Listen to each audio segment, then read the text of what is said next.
Hi friends, പുതിയൊരു വീഡിയോയിലേക്ക് എല്ലാവർക്കും സ്വാഗതം. പാർവതി നല്ല ഭംഗിയുള്ള സാരിയൊക്കെ എടുത്ത് ഫംഗ്ഷൻ എത്തുകയാണ്. പാർവതിയെ കണ്ട് എല്ലാവരും അങ്ങ് അതിശയിച്ചു പോവാണ്. ഇത്രയും ഭംഗി പാർവതിക്ക് ഉണ്ടായിരുന്നോ എന്നുള്ള ഭാവത്തിൽ അങ്ങനെ എല്ലാവരും കൂടി സംസാരിക്കുകയാണ്.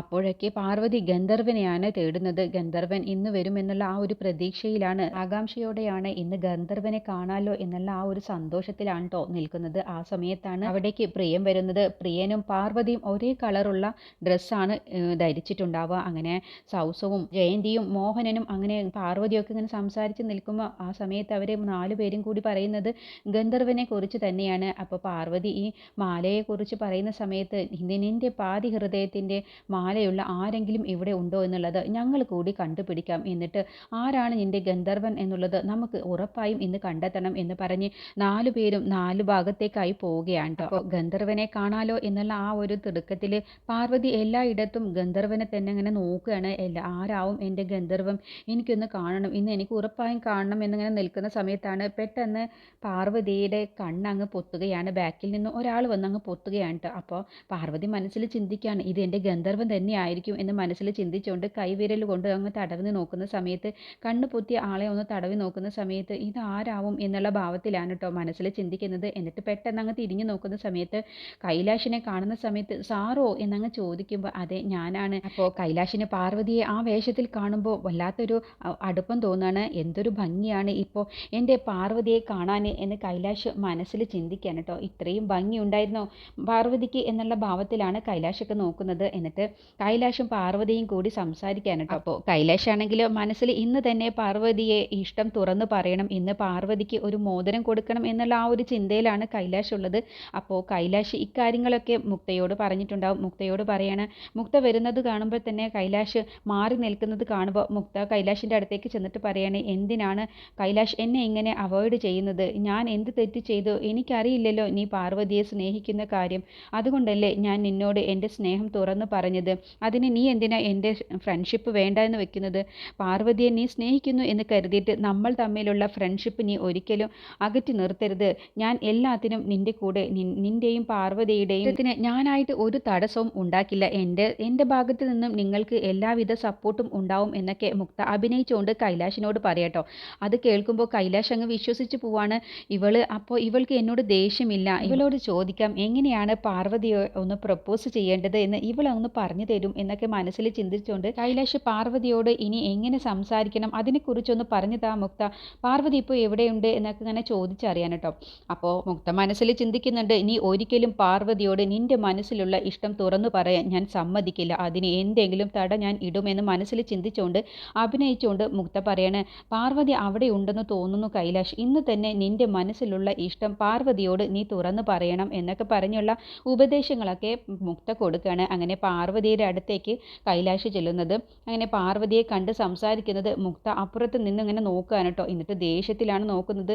കണ്ടില്ലേ, അവർ തമ്മിൽ ഇപ്പോൾ ഇഷ്ടം തുറന്നു പറയും, അത് ഒരിക്കലും സംഭവിക്കാൻ പാടില്ല, അതിന് എന്തെങ്കിലും ഒരു വഴി ഒരുക്കണം എന്ന് മനസ്സിൽ ചിന്തിച്ചുകൊണ്ട് അവിടേക്ക് ആ സമയത്താണ് കരുണാകരൻ വരുന്നത്. അപ്പോൾ കരുണാകരനെ കണ്ടപ്പോൾ മുക്ത പറയണ, കണ്ടില്ലേ, അവൻ ഇന്ന് അവളോട് അവൻ്റെ ഇഷ്ടം തുറന്നു പറയും, അതൊരിക്കലും സംഭവിക്കാൻ പാടില്ല, അതുകൊണ്ട് കരുണാകരൻ സാർ എന്തെങ്കിലും ചെയ്യണം എന്ന് പറയുമ്പോൾ ഞാൻ എന്ത് ചെയ്യാനാണെന്ന് ചോദിക്കുമ്പോൾ എന്തെങ്കിലും ചെയ്യണം, PKR സാർ വിളിക്കുന്നുണ്ടോന്നോ അങ്ങനെ എന്തെങ്കിലും ഒരു കള്ളം പറയണം, അപ്പോൾ എത്രയും പെട്ടെന്ന് അവിടേക്ക് ചെല്ലി കരുണാകരൻ സാർ എന്ന് പറയട്ടോ. അങ്ങനെ കൈലാഷിൻ്റെ അടുത്തേക്ക് കരുണാകരൻ വരികയാണ്. അതിൻ്റെ മുന്നേ തന്നെ കൈലാഷ് പാർവതിയോട് ഇഷ്ടം തുറന്നു പറയാൻ വേണ്ടി ഒരുങ്ങാൻ കേട്ടോ. എന്നിട്ട് പാർവതിയോട് പറയാണ്, പാർവതി എനിക്ക് നിന്നോടൊരു പ്രധാനപ്പെട്ട കാര്യം പറയാനുണ്ട് എന്ന് പറയുമ്പോൾ എന്താണ് സാർ എന്ന് ചോദിക്കാട്ടോ. അപ്പോൾ കൈലാഷിൻ്റെ കയ്യിലാണെങ്കിൽ ഒരു പൂവുണ്ടാവും. എന്നിട്ട് ആ പൂവ് അങ്ങ് കൊടുക്കുകയാണ്. അതും എനിക്ക് പാർവതിയെ നിന്നോട് ഇഷ്ടമാണ് എന്ന് പറയുന്ന ആ ഭാവത്തിലാണ് കേട്ടോ. നിലത്ത് മുട്ടുകുത്തി മുത്തുകുത്തി ഇരുന്നുകൊണ്ടാണ് പാർവതിക്ക് ആ പൂവ് കൊടുക്കുന്നത്. നിന്നെ കാണാൻ അതിസുന്ദരിയായിട്ടുണ്ട് ഈ വേഷത്തിൽ എന്ന് പറയുമ്പോൾ പാർവതി തിരിച്ചും പറയുന്നുണ്ട്, സാറിനും ഈ ഡ്രസ്സ് നന്നായിട്ട് ചേരുന്നുണ്ട്, ഒരു സിനിമ നടൻ്റെ പോലെയുണ്ട്, ഒരു ഹീറോയിൻ്റെ പോലെ തോന്നുന്നുണ്ട് എന്ന് പാർവതിയും പറയുന്നുണ്ട്. അപ്പോൾ തിരിച്ച് കൈലാഷ് താങ്ക്സ് ഒക്കെ പറയുന്നുണ്ട് പാർവതിയോട്. എന്നിട്ട് പാർവതിയോട് ആ ഒരു ഫ്ലവർ കൊടുക്കുന്ന സമയത്ത് എന്തിനാണ് സാർ എനിക്ക് പൂവൊക്കെ തരുന്നത് എന്ന് ചോദിക്കുമ്പോൾ എനിക്ക് നിനക്കൊരു സമ്മാനം തരണമെന്നുണ്ട്, അതിനാണ് ഇത് വാങ്ങിക്കു പാർവതി എന്ന് പറയുമ്പോൾ പാർവതി എന്തിനാണ് സാർ അതിന് നിലത്തിരുന്ന് തരുന്നത്, അതൊക്കെ ആരെങ്കിലും കണ്ടാൽ അത് മോശമാണ്, ഞാൻ കമ്പനിയിൽ തൂപ്പുകാരിയാണ്, പിന്നെ എന്തിനാണ് ഇങ്ങനെയൊക്കെ ചെയ്യുന്നത് എന്ന് ചോദിക്കുമ്പോഴും കൈലാഷ് മനസ്സിൽ ചിന്തിക്കുകയാണ്, ഇവൾക്ക് ഇതിനെക്കുറിച്ചൊന്നും അറിയില്ല. ഇങ്ങനെയാണ് നിന്നെ പ്രപ്പോസ് ചെയ്യേണ്ടത് എന്ന് പോലും ഇവൾക്ക് അറിയില്ലല്ലോ. എന്തായാലും ഇവളെ കൊണ്ട് ഈ പൂവ് വാങ്ങിപ്പിക്കണം എന്ന് കൈലാഷ് മനസ്സിൽ ചിന്തിച്ചുകൊണ്ട് നിലത്ത് മുട്ടുകുത്തി ഇരുന്നുകൊണ്ട് ഇത് വാങ്ങിക്ക് പാർവതി എന്ന് പറയട്ടെ. അങ്ങനെ പാർവതി ആ പൂവ് വാങ്ങാണ്. അപ്പോൾ ഇതെല്ലാം മുക്തയും കരുണാകരനും കാണുകയാണ്. അപ്പോൾ കണ്ടില്ലേ, അവൾക്ക് പൂവ് കൊടുത്തു, ഇനി അവൻ്റെ മനസ്സിലുള്ള ഇഷ്ടം കൂടി തുറന്നു പറയും, അത് ഒരിക്കലും സംഭവിക്കരുത്, അതിൻ്റെ മുന്നേ കരുണാകരൻ സാർ അത് തടയണം എന്ന് പറഞ്ഞുകൊണ്ടാണ് കരുണാകരൻ കൈലാഷിൻ്റെ അടുത്തേക്ക് ചെല്ലുന്നത്. അപ്പോൾ പാർവതിയോട് കൈലാഷ് പറയാൻ ഒരുങ്ങാണ്. പാർവതി, എനിക്ക് നിന്നോടൊരു പ്രധാനപ്പെട്ട കാര്യം പറയാനുണ്ട് എന്ന് പറയുമ്പോൾ എന്താണ് സാർ എന്ന് ചോദിക്കുമ്പോൾ അത് പിന്നെ എന്നങ്ങ് പറഞ്ഞിട്ട് പറയാൻ ഒരുങ്ങുമ്പോഴത്തേക്കും കരുണാകരൻ അവിടേക്ക് എത്തുകയാണ്. എന്നിട്ട് സാർ എന്ന് പറഞ്ഞ് വിളിക്കുമ്പോൾ എന്താണ് എന്ന് ചോദിക്കുമ്പോൾ അല്ല, PKR സാർ വിളിക്കുന്നുണ്ട് എന്ന് പറയട്ടോ. അച്ഛനോട് ഞാൻ ഇപ്പോൾ വരാം എന്ന് പറ. അതല്ല, എന്തോ ഒരു പ്രധാനപ്പെട്ട കാര്യം പറയാനാണ്, ആദ്യം അച്ഛനുമായി സംസാരിച്ച ശേഷം ഇവിടേക്ക് വന്നാൽ മതിയല്ലോ എന്ന് പറയുമ്പോൾ അത് സാരമില്ല കരുണാകരൻ സാർ, നിങ്ങൾ പോയിക്കോളൂ, ഞാൻ അച്ഛൻ്റെ അടുത്ത് പറഞ്ഞോളാം എന്ന് പറയുമ്പോൾ അയ്യോ കൈലാഷ് സാർ, എന്തോ അത്യാവശ്യ കാര്യം പറയാനാണ് പണിക്കർ സാർ വിളിക്കുന്നത്, ഒന്ന് പോയി നോക്കുക, അതിൻ്റെ ശേഷം ഇവിടെ വന്ന് സംസാരിക്കാലോ എന്ന് പറയട്ടോ. അങ്ങനെ നിർബന്ധിച്ച് കരുണാകരൻ കൈലാഷുമായിട്ട് പോവാണ്. അപ്പോൾ കൈലാഷ് പാർവതിയോട് പറയണ, ഞാൻ എന്തായാലും അച്ഛനുമായി സംസാരിച്ച് ഞാൻ തിരിച്ചു വരാം, എനിക്ക് പാർവതിയോട് ഒരു പ്രധാനപ്പെട്ട കാര്യം പറയാനുണ്ട് എന്ന് പറഞ്ഞ് കൈലാഷിനെയും കൂട്ടി കരുണാകരൻ അവിടെ നിന്ന് പോവാട്ടോ. അങ്ങനെ പാർവതി വീണ്ടും ഗന്ധർവനെ തിരയുന്ന തിരക്കിലാണ്. ഗന്ധർവൻ എവിടെയാവും, ഇതൊക്കെ കണ്ടുകൊണ്ട് നിൽക്കുന്നുണ്ടോ, ഗന്ധർവൻ എന്താണ് എൻ്റെ മുന്നിലേക്ക് വരാത്തത് എന്നൊക്കെ മനസ്സിൽ ചിന്തിച്ചുകൊണ്ടാണ് പാർവതി അവിടെ നിൽക്കുന്നത്. അങ്ങനെ മുക്തയും മുക്തയുടെ അമ്മയും കൂടി സംസാരിക്കുകയാണ് കേട്ടോ. അപ്പോൾ മുക്തയുടെ അമ്മ സത്യ അവിടെ നിൽക്കുന്നത്. അപ്പോൾ പെട്ടെന്നാണ് പാർവതിയെ സത്യ കാണുന്നത്. അപ്പോൾ പാർവതി എന്ന് പറഞ്ഞ് വിളിക്കുകയാണ് കേട്ടോ. എന്നിട്ട് എന്താ മേഡം എന്ന് പറഞ്ഞ് പാർവതി സത്യയുടെ അടുത്തേക്ക് ചെല്ലുന്നുണ്ട്. അപ്പോൾ മുക്തയ്ക്കാണെങ്കിലോ പാർവതി കാണുമ്പോഴത്തേന് എന്നെ ദേഷ്യം വരുന്നുണ്ട്. എന്താ മേഡം എന്ന് പാർവതി ചോദിക്കുന്ന സമയത്ത് സത്യ പറയണ, പാർവതി നിന്നെ കണ്ടാലേ മനസ്സിലാകുന്നില്ല, അത്രയ്ക്ക് സുന്ദരി ആയിട്ടുണ്ട്, നിന്നെ കാണാൻ നല്ല ഭംഗിയായിട്ടുണ്ട് ഇന്ന് എന്ന് പറയാട്ടോ. അത് കേൾക്കുമ്പോൾ മുക്തയ്ക്ക് ദേഷ്യം പിടിക്കുകയാണ്. അമ്മ ഇങ്ങനെ പാർവതിയെ പുകഴ്ത്തുന്നത് കാണുന്ന സമയത്ത്. അപ്പോൾ മുക്ത പറയണ, പാർവതി നിനക്കിന്ന് എന്തെങ്കിലും സംഭവിക്കും, എൻ്റെ അമ്മ നിന്നെ കണ്ണു വെച്ചു എന്ന് പറയുമ്പോൾ സത്യ പറയണ, മൈൻഡ് യുവർ വേർഡ്സ് മുക്ത, ഞാൻ അങ്ങനെ എൻ്റെ പാർവതിയെ കണ്ണൊന്നും വെച്ചിട്ടില്ല, ഞാൻ നല്ലതല്ലേ പറഞ്ഞത്, കണ്ണു വെക്കുന്നത് ദുഷിച്ച മനസ്സുള്ളവരാണ്, എനിക്ക് പാർവതിയോട് ഒരു ദുഷിച്ച മനസ്സുമില്ല, എൻ്റെ പാർവതിക്ക് ഒരു കുഴപ്പവും വരില്ല, പാർവതിയെ ഈശ്വരൻ എപ്പോഴും സംരക്ഷിക്കും, പാർവതിയുടെ നല്ല മനസ്സിന് ഈശ്വരൻ ഉറപ്പായും പാർവതിയെ സംരക്ഷിക്കുകയുള്ളൂ, അല്ലാതെ ഞാൻ കണ്ണൊന്നും വെച്ചിട്ടില്ല പാർവതി, ഇവള് വെറുതെ പറയുന്നതാണ് എന്ന് മുക്തയെക്കുറിച്ച് അപ്പോൾ സത്യ പറയാട്ടോ. എന്നിട്ട് സത്യ പറയണേ, നിന്നെ കണ്ട നല്ല ഭംഗിയുണ്ട്, നിന്നെ ഇന്ന് ആരെങ്കിലും നിന്നെ വിവാഹം ചെയ്യാൻ വേണ്ടി താല്പര്യമുണ്ട് എന്ന് പറഞ്ഞ് നിൻ്റെ അടുത്തേക്ക് വരും, അത്രയ്ക്ക് സുന്ദരിയായിട്ടുണ്ട് നീ എന്നൊക്കെ പാർവതിയോട് സത്യ പറയണം. ഇങ്ങനെ പാർവതി പോയി കഴിഞ്ഞ ശേഷം മുക്ത മനസ്സിൽ ചിന്തിക്കുകയാണ്, ഇന്നത്തോടു കൂടി നിന്റെ തലവേദന നിന്നെ എല്ലാവരും വെറുക്കുമ്പടി അതിനുള്ള വഴിയൊക്കെ ഞാൻ ഒരുക്കിയിട്ടുണ്ട്, നിന്റെ അച്ഛനും അമ്മയും ഈ പറയുന്ന എൻ്റെ അമ്മയും കൈലാഷും അങ്ങനെ എല്ലാവരും നിന്നെ ഇന്നത്തോടു കൂടി വെറുക്കും, അതിനുള്ള വഴിയൊക്കെ ഞാൻ ഒരുക്കിയിട്ടുണ്ട് എന്ന് മുക്ത മനസ്സിൽ ചിന്തിക്കുകയാണ്. അങ്ങനെ പാർവതിയുടെ അടുത്തേക്ക് സൗസവും ജയന്തിയും മോഹനനും കൂടി വരികയാണ് കേട്ടോ. എന്നിട്ട് സംസാരിക്കുകയാണ്, നമ്മുടെ ഗന്ധർവനെ ഇതുവരെയും കണ്ടുപിടിക്കാൻ കഴിഞ്ഞില്ല, നിന്റെ ഗന്ധർവൻ എവിടെ പോയിട്ടാണാവോ ഒളിച്ചിരിക്കുന്നത്, നീ പറയുന്ന ഒരു ഹൃദയത്തിൻ്റെ പകുതിയുള്ള മാലയൊന്നും അയാളുടെ കയ്യിൽ ആരുടെ കയ്യിലും ഞങ്ങൾ അതുപോലെ കണ്ടില്ല, നിന്റെ ഗന്ധർവൻ എവിടെയാണാവോ എന്നൊക്കെ പറഞ്ഞ് നിൽക്കുന്ന സമയത്താണ് പ്രിയൻ അവിടേക്ക് വരുന്നത്. മോഹനൻ പറയാണ്, എൻ്റെ ഗന്ധർവ നീ ആരാണ്, നിന്നെ കാണാൻ കൊതിയാവുന്നു, ഈ പാർവതി പറഞ്ഞു കേട്ടതനുസരിച്ച് എനിക്ക് നിന്നെ ഇപ്പോൾ കാണാൻ തോന്നുന്നു, എൻ്റെ ഗന്ധർവ നീ ഒന്ന് ഇങ്ങ് വാ എന്ന് പറഞ്ഞ് വായെടുത്തപ്പോഴത്തേക്കാണ് പ്രിയൻ അവിടേക്ക് നടന്നു വരുന്നത്, എല്ലാവരും കാണുന്നത്. അപ്പോൾ പ്രിയനെ കണ്ടപ്പോൾ എല്ലാവർക്കും ഒരുപാട് സന്തോഷമാവാണ്. അപ്പോൾ എന്താ പ്രിയ നീ ഇത്ര നേരം വൈകിയത് എന്ന് ചോദിക്കുമ്പോൾ ഞാൻ ട്രാഫിക്കിൽ പെട്ടു, അതുകൊണ്ടാണ്, എന്തായി ഇവിടുത്തെ കാര്യങ്ങൾ എന്നൊക്കെ ചോദിക്കുമ്പോൾ ഇവിടെ എല്ലാ കാര്യങ്ങളും ഭംഗിയായിട്ടുണ്ട് എന്നൊക്കെ പറഞ്ഞ് അവർ സംസാരിക്കാനുണ്ട്. അപ്പോഴൊക്കെ പാർവതി ഒന്നും മിണ്ടാതെ ദേഷ്യത്തിലാണ് കേട്ടോ നിൽക്കുന്നത്. പ്രിയനോട് അപ്പോഴും ഒരു അടുപ്പമില്ലാത്ത പോലെയാണ് സംസാരിക്കുന്നതും പെരുമാറുന്നതും. അപ്പോൾ മോഹൻ പറയണേ, ഞങ്ങൾ എല്ലാവരും കൂടി പാർവതിയുടെ ഗന്ധർവനെ തപ്പി ഇറങ്ങിയതാണ്, പക്ഷേ അങ്ങനെ ഒരു ഗന്ധർവനെയൊന്നും ഞങ്ങൾക്ക് ആർക്കും ഇവിടെ കണ്ടെത്താനില്ല എന്ന് പറയുന്ന സമയത്ത് പ്രിയം പറയാണ്, ഉറപ്പായും പാർവതിയുടെ ഗന്ധർവൻ ഇന്ന് വന്നിരിക്കും, ഉറപ്പായും പാർവതിക്ക് ഇന്ന് ഗന്ധർവനെ കാണാൻ കഴിയും എന്നൊക്കെ പറയട്ടോ. അപ്പോൾ മോഹൻ പെട്ടെന്ന് പറയാണ്, അല്ല പ്രിയ, നീയും പാർവതിയും ഒരേ കളറുള്ള ഡ്രസ്സാണല്ലോ ഇട്ടിട്ടുള്ളത് എന്ന് പറയുന്ന സമയത്ത് നിങ്ങൾ രണ്ടുപേരും ഒരുമിച്ച് ഇങ്ങനെ ഒരു ഡ്രസ്സ് ഇടാൻ നിങ്ങളെന്താ മുൻകൂട്ടി പ്ലാൻ ചെയ്തിട്ടാണോ എന്ന് ചോദിക്കുമ്പോൾ പാർവതിയും പ്രിയനും പെട്ടെന്ന് അങ്ങ് അത് ശ്രദ്ധിക്കാൻ കേട്ടോ. അത് ശരിയാണല്ലോ, ഞങ്ങൾ രണ്ടുപേരും ഒരേ കളറുള്ള ഡ്രസ്സാണല്ലോ ഇട്ടിട്ടുള്ളത് എന്നുള്ള ഭാവത്തിലാണ് കേട്ടോ നോക്കുന്നത്. അപ്പോൾ മോഹനം പറയാണ്, നിങ്ങൾ തമ്മിൽ നല്ല ചേർച്ചയുണ്ട്, നല്ല മനപ്പൊരുത്തമുണ്ട്, നിങ്ങൾ തമ്മിലാണ് ചേരേണ്ടത് എന്നങ്ങ് പറഞ്ഞതോടുകൂടി പാർവതി മോഹനൻ്റെ നേരെ അങ്ങ് പൊട്ടിത്തെറിക്കാൻ, എന്താണ് നിങ്ങൾ ഈ പറയുന്നത്, വാക്കുകളൊക്കെ സൂക്ഷിച്ച് സംസാരിക്കണം എന്ന് പറഞ്ഞ് ദേഷ്യപ്പെടുകയാണ് കേട്ടോ. അപ്പോൾ മോഹനൻ സോറി പാർവതി, ഞാൻ അറിയാതെ പറഞ്ഞു പോയതാണ്. നീ ഗന്ധർവനെയാണല്ലോ സ്നേഹിക്കുന്നത്, ഞാൻ അറിയാതെ എൻ്റെ വായിൽ നിന്നും അറിയാതെ പോയതാണ്. നിങ്ങൾ രണ്ടുപേരും ഒരേ കളറുള്ള ഡ്രസ്സൊക്കെ ഇട്ട് വന്ന സമയത്ത് എനിക്ക് അറിയാതെ എൻ്റെ മനസ്സിലേക്ക് അങ്ങ് തോന്നിപ്പോയതാണ് എന്നൊക്കെ പറഞ്ഞ് മോഹനൻ പാർവതിയോട് സോറിയൊക്കെ പറയട്ടോ. ഇനി മേലിൽ ഇങ്ങനെയൊന്നും സംസാരിക്കരുത്, എനിക്കതൊന്നും ഇഷ്ടമില്ല എന്ന് പറഞ്ഞ് പാർവതി പ്രിയനെ ദേഷ്യത്തിൽ നോക്കുകയാണ് കേട്ടോ. അപ്പോൾ പ്രിയ മനസ്സിൽ ചിന്തിക്കുകയാണ്, ഇവൾക്ക് എന്നോട് ഇപ്പോഴും എന്നോടുള്ള കലിപ്പ് മാറിയിട്ടില്ല. അപ്പോൾ ഞാനാണ് ഗന്ധർവൻ എന്ന് അറിഞ്ഞാൽ ഇവൾ ഉറപ്പായും എന്നോട് ഇഷ്ടമില്ല എന്ന് പറയൂ. ഏയ്, അങ്ങനെ വരാൻ സാധ്യതയില്ല. ഞാനാണ് ഗന്ധർവൻ എന്ന് അറിഞ്ഞു കഴിഞ്ഞാൽ ഉറപ്പായും പാർവതിക്ക് എന്നോട് ഇഷ്ടമാവും. എന്നോടുള്ള ദേഷ്യമൊക്കെ പാർവതിയുടെ മനസ്സിൽ നിന്നും പോവും എന്നൊക്കെ പ്രിയൻ ആ സമയത്ത് മനസ്സിൽ ചിന്തിക്കാൻ കേട്ടോ. അപ്പോൾ സൗസോ പറയാണ്, അല്ല, പ്രിയനും പാർവതിയും മാത്രമല്ല ഒരേ കളറുള്ള ഡ്രസ്സ് ഇട്ടിട്ടുള്ളത്. നിങ്ങൾ രണ്ടുപേരും ഒരേ കളറുള്ള ഡ്രസ്സാണല്ലോ ഇട്ടിട്ടുള്ളത്. ജയന്തി ചേച്ചിയും മോഹനേട്ടനും ഒരേ കളറാണല്ലോ എന്ന് പറയുന്ന സമയത്താണ് കേട്ടോ അവരും അത് ശ്രദ്ധിക്കുന്നത്. അപ്പോൾ രണ്ടുപേരും അങ്ങോട്ടും ഇങ്ങോട്ടും ഒന്ന് നോക്കി പോവാണ്. എന്നിട്ട് മോഹൻ പറയണേ, കൂടുതൽ ഇവിടെ നിന്ന് സംസാരിക്കാതെ നമുക്ക് അങ്ങോട്ട് ഇരിക്കാം എന്ന് പറഞ്ഞ് 5 പേരും കൂടി അവിടെ നിന്ന് അങ്ങ് പോവാണ് കേട്ടോ. എന്നിട്ട് പിന്നെ പാർവതി വീണ്ടും ഗന്ധർവനെ തന്നെ തേടിക്കൊണ്ടിരിക്കുകയാണ്. ആ സമയത്താണ് വീണ്ടും കൈലാഷ് അവിടേക്ക് വരുന്നത്. എന്നിട്ട് കൈലാഷ് പാർവതിയോട് ഇപ്പം തന്നെ എൻ്റെ ഇഷ്ടം തുറന്നു പറയണം എന്ന് മനസ്സിൽ ചിന്തിച്ചുകൊണ്ട് കൈലാഷ് പാർവതിയുടെ അടുത്തേക്ക് വരട്ടെ. അപ്പോഴത്തേക്കും കരുണാകരനും മുക്തയും കൂടി മാറി നിൽക്കുകയാണ്.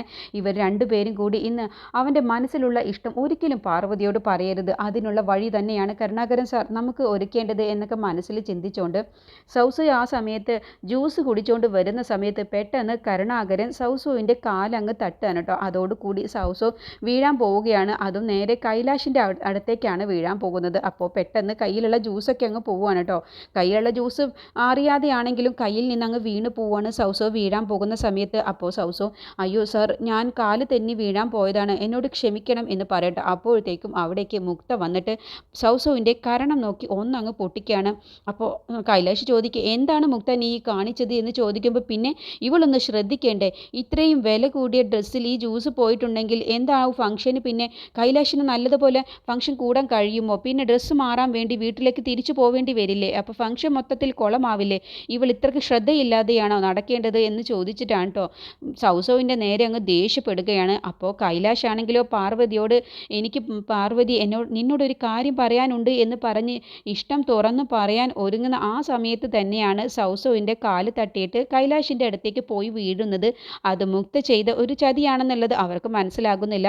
അങ്ങനെ മുക്തയുടെ നേരെ കൈലാഷ് അങ്ങ് ദേഷ്യപ്പെടുന്നു. നീ എന്തിൻ്റെ പേരിലാണെങ്കിലും ഒരിക്കലും സൗസവിനെ ഇന്ന് അടിക്കാൻ പാടില്ല. എന്താ, അവൾ മനഃപൂർവ്വം ചെയ്തതല്ലല്ലോ, അവൾ അറിയാതെ വീഴാൻ പോയതല്ലേ എന്ന് പറഞ്ഞ് ദേഷ്യപ്പെടട്ടെ. അപ്പോൾ മുക്ത പറയണം, ശ്രദ്ധിക്കാത്തതുകൊണ്ടല്ലേ എന്ന് പറയട്ടോ. അപ്പോൾ എന്താണെങ്കിലും ശരി, നീ അവളോട് സൗസവിനോട് ക്ഷമ പറയണം, സോറി പറയണം എന്ന് പറയും. ഞാനോ?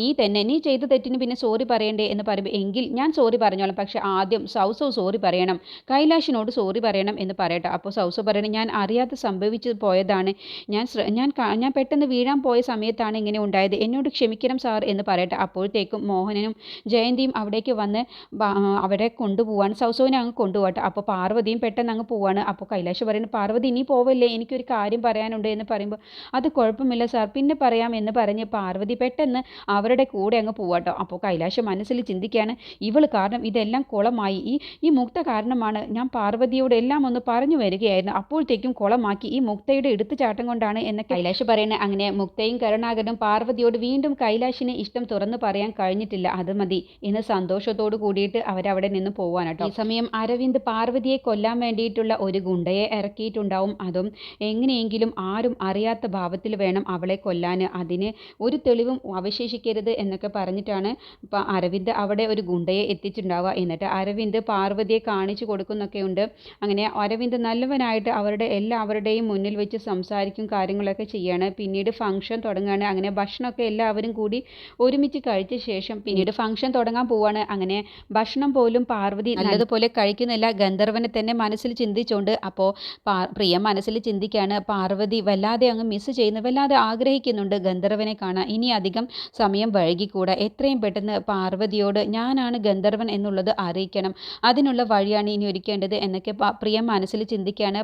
പാർവതിയുടെ ആ ഒരു സങ്കടവും വിഷമവും ആകാംക്ഷയൊക്കെ കാണുന്ന സമയത്ത് അപ്പോഴാണ് പെട്ടെന്ന് പ്രിയൻ്റെ കണ്ണിൽ ഈ ഗുണ്ടയെ കാണുന്നത്. എന്തിനാണ് ഇയാൾ പാർവതിയെ തന്നെ സൂക്ഷിച്ചു നോക്കുന്നത്, ഇതിലെന്തോ ഒരു പന്തികേടുണ്ടല്ലോ എന്ന് പ്രിയന് മനസ്സിൽ ചിന്തിക്കാൻ കേട്ടോ. അപ്പോൾ പ്രിയൻ ശ്രദ്ധിക്കുന്നുണ്ട് എന്ന് ആ ഗുണ്ട മനസ്സിലാക്കിയപ്പോൾ പെട്ടെന്ന് ഗുണ്ട അവിടെ നിന്ന് അങ്ങ് മാറി നിൽക്കുകയാണ്. അപ്പോൾ പ്രിയൻ്റെ മനസ്സിൽ ഒരു ചെറിയ സംശയം വരുന്നുണ്ട്. ഇയാൾക്ക് എന്തോ ഒരു വശപ്പശകുണ്ടല്ലോ, പാർവതിയെ ഇയാൾ എന്തിനാണ് ഇങ്ങനെ സൂക്ഷിച്ചു നോക്കിയത്, ഇതിലെന്തോ ഒരു ചതിയുണ്ടല്ലോ എന്നൊക്കെ പ്രിയ മനസ്സിലിങ്ങനെ ചിന്തിക്കുന്നുണ്ട്. കരുണാകരൻ പ്രിയനോടും മോഹനോടും ഒക്കെ ചെന്ന് പറയാണ്, ഫംഗ്ഷൻ തുടങ്ങാൻ പോവാണ്, ആ റൂമിലുണ്ട് അവാർഡും ഷീൽഡും കാര്യങ്ങളൊക്കെ, അതൊക്കെ എടുത്തുകൊണ്ട് സ്റ്റേജിലേക്ക് വാ എന്ന് പറയട്ടോ, ഫംഗ്ഷൻ നടക്കുന്ന ഭാഗത്തേക്ക് വാ എന്ന് പറയണേ.